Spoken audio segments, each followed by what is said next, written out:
নারায়ণগঞ্জের শীতলক্ষ্যা নদীতে ফেরি থেকে একটি প্রাইভেট কার নদীতে পড়ে যাওয়ার ঘটনা ঘটেছে। ফায়ার সার্ভিস ও স্থানীয়দের দ্রুত তৎপরতায় গাড়ির চালককে জীবিত উদ্ধার করা হয়েছে।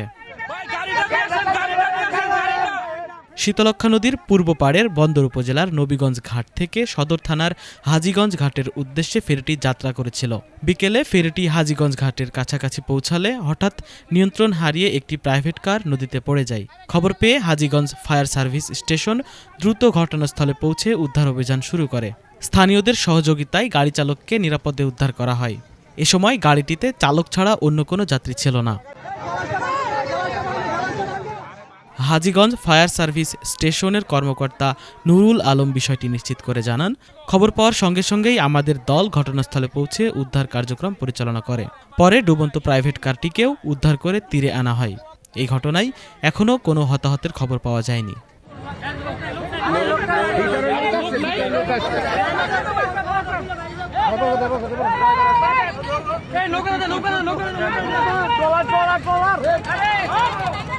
এইমাত্র নবীগঞ্জ থেকে একটি প্রাইভেট কার করে গেল।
ওই যে টুন্ডা খানকির পোয়ারে পাঠাইছে, এই ইয়াসিন রে পাঠাইছো।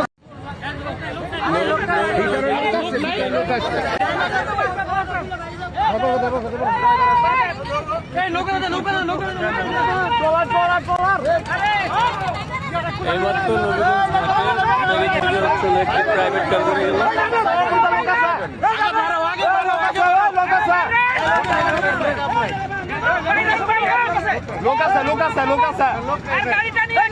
গাড়িটা